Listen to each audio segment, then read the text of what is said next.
में मैं और भी जो मस्त विजिट प्लेसेस हैं नासिक की, जैसे पंचवटी है, सीता गुफा है, वो आपको दिखाएंगे इस व्लॉग में। आप बने रहिए, और अगर आप चैनल पे नए हैं तो चैनल को सब्सक्राइब करें।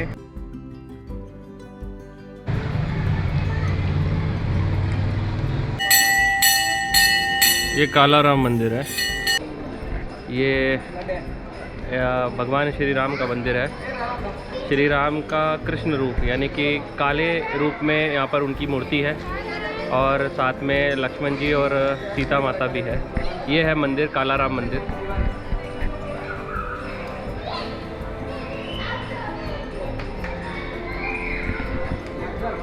तो जितनी भी टूरिस्ट प्लेसेस है नासिक में, पंचवटी, सीता गुफा, कालाराम मंदिर, त्र्यंबकेश्वर महादेव, तो उनमें से ये भी एक बहुत खूबसूरत मंदिर मुझे लगा। जो अभी मैं शाम को 5 बजे, मौसम थोड़ा सा फिर से ख़राब है, बारिश आने वाली है।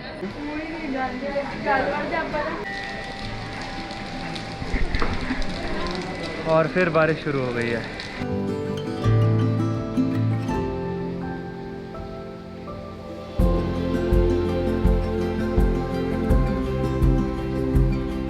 अभी बैठे हैं कालाराम मंदिर में, और यहाँ की जो प्राचीन कथा है वो सुन रहे हैं।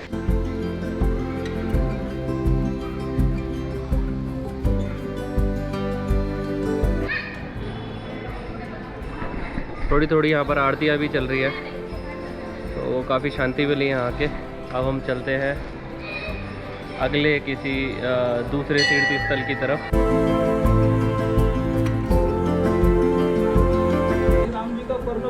यहीं से सीता माता जी भिक्षा पात्र लेकर आगे जो ब्रिज है, हाँ। लक्ष्मण भगवान जी ने अपने बाणों से जो रेखा खींचा था ना, तब उसमें से अग्नि ज्वाला ऊपर आने का।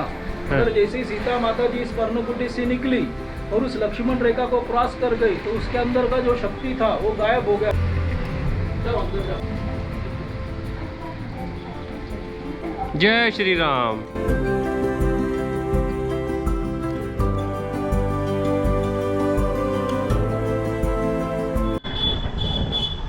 स्वयंभू हनुमान टेम्पल नासिक जाते हैं अंदर, देखते हैं 11.5 फुट की ऊंची मूर्ति हनुमान जी।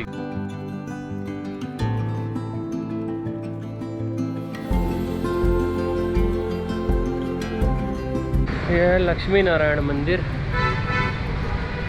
10-11 जगह में तीसरी जगह है ये पूरा भारतवर्ष का नक्शा है। ये 1 नंबर में अयोध्या। भगवान को वनवास हुआ था 14 वर्ष का। जब प्रभु रामचंद्र जी, सीता माता जी और लक्ष्मण जी अयोध्या से निकले, तो उनका इस पंचवटी क्षेत्र में आने में लगे 12 वर्ष। 1 वर्ष और 11 दिन इसी नासिक नगरी में अलग अलग जगह पर पर्णकुटी यानी घासपत्ती की कुटिया बांध कर रहे। बचा था केवल 1 ही साल, तो रावण जो है सीता माता जी का अपहरण कर लंका लेकर गया। सीता माता जी की खोज में राम और लक्ष्मण जी स्थान पर आए। यहाँ पर उनको हनुमान जी मिले। हनुमान जी ने उनकी मुलाकात सुग्रीव जी से की। सुग्रीव जी ने पूरा वानर सेना इकट्ठा किया। वानर सेना और हनुमान जी ने श्रीलंका का ये खोज निकाला। फिर पूरा वानर सेना इस समुद्र के तट पर आया। यहाँ पर भगवान जी ने प्रभु श्री शिवशंकर जी की स्थापना की, जो 12 ज्योतिर्लिंग में से एक है रामेश्वर भगवान। और यहीं से आगे धनुषकोटी नाम का जगह है, जहाँ पर भगवान जी ने राम नाम के पत्थर समुद्र में डाले, फिर वो राम सेतु बन गया। राम सेतु के जरिए सब सेना श्रीलंका गई। श्रीलंका में रावण से युद्ध किया, रावण का वध किया। सीता माता जी को लेकर प्रभु रामचंद्र जी और पूरा वानर सेना यहाँ से बाय पुष्पक प्लेन अयोध्या गए। ऐसा उनका ये 14 वर्ष का वनवास है।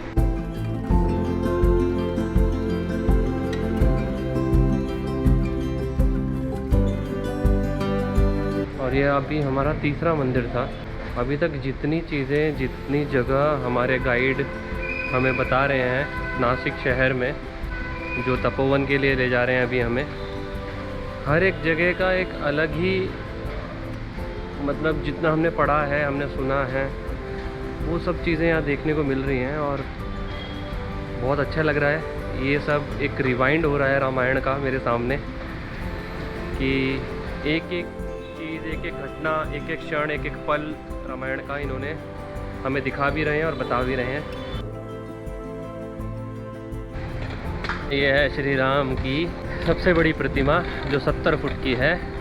तो अभी मैं हूँ लक्ष्मण मंदिर के सामने, और जो हमारे 10-11 प्लेसेस कवर हो रहे हैं उसमें लक्ष्मी नारायण मंदिर के बाद मैं आया हूँ लक्ष्मण टेम्पल, जहाँ पर श्री लक्ष्मण जी ने शूर्पणखा की नाक काटी थी।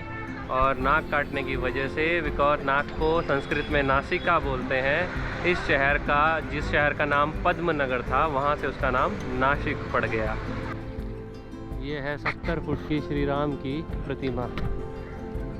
कितनी भव्य, कितनी खूबसूरत ये प्रतिमा है। तो हम अयोध्या भी जाएंगे भगवान श्री राम लला के दर्शन के लिए, लेकिन अभी हम नासिक में श्री राम की इतनी बड़ी मूर्ति के साक्षात दर्शन कर रहे हैं, और इसके ऊपर जो विजय पताका है वो इसकी शोभा को और बढ़ा रही है।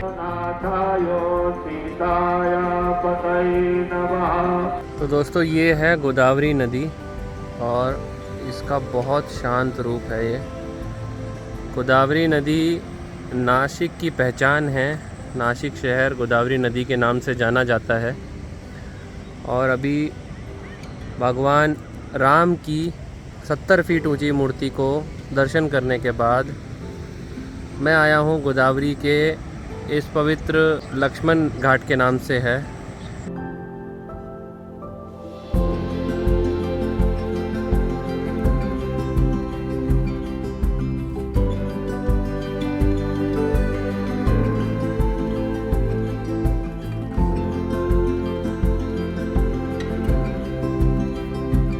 त्र्यंबकेश्वर महादेव मंदिर के पास ब्रह्मगिरी पर्वत पर इसका उद्गम स्थान है। यहाँ पर कुंभ स्नान भी होता है, और अभी 2 साल के बाद यहाँ पर कुंभ स्नान की तैयारी भी चल रही है, जो एक बड़ा कुंभ होने वाला है नासिक में।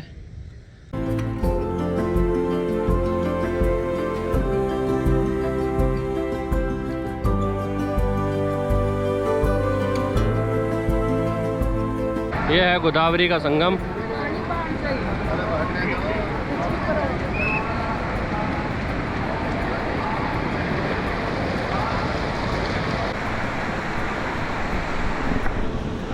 कपिला नदी और गोदावरी नदी का संगम है ये, कपिला गोदावरी संगम के नाम से। ये एक नदी यहाँ से आ रही है, कपिला नदी, और एक नदी इधर जो अभी आपको दिखाई, गोदावरी नदी।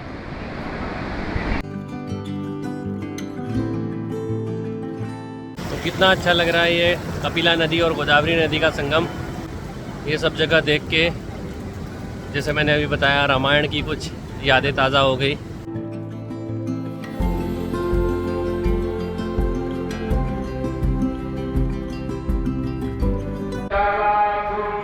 तो ये वो जगह है जहाँ पर लक्ष्मण जी ने शूर्पणखा की नाक काटी थी। और ये है लक्ष्मण जी का शेषनाग अवतार, और इसी की वजह से इस मंदिर का नाम भी लक्ष्मण टेम्पल है।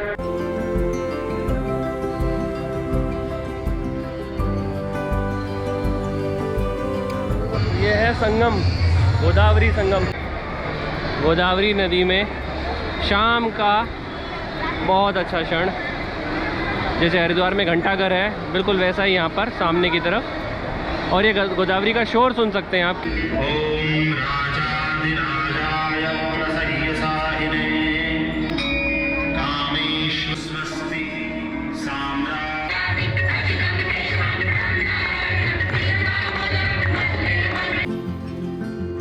हर हर शंभू।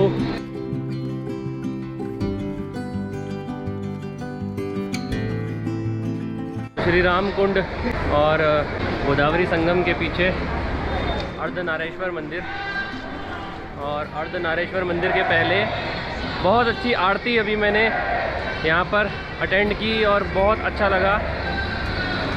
गंगा आरती, ऋषिकेश की आरती, हरिद्वार की आरती हमने देखी है, लेकिन नासिक की आरती पहली बार आज देखी है। बहुत ज़्यादा अच्छा लगा आज।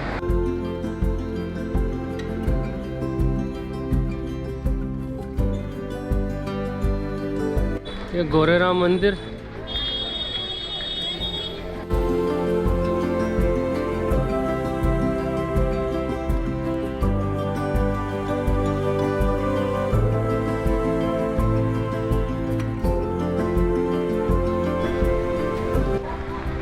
सीता गुफा, और सीता गुफा जा रहे हैं अभी।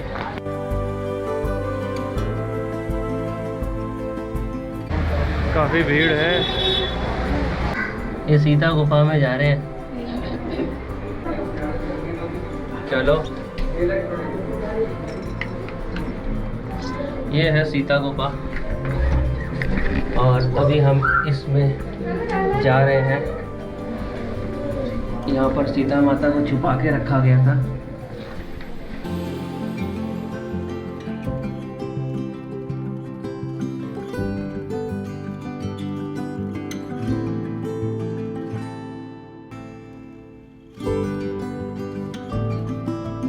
तो ये आखिरी मंदिर श्री कपालेश्वर मंदिर, तो अब दर्शन करेंगे कपालेश्वर मंदिर के।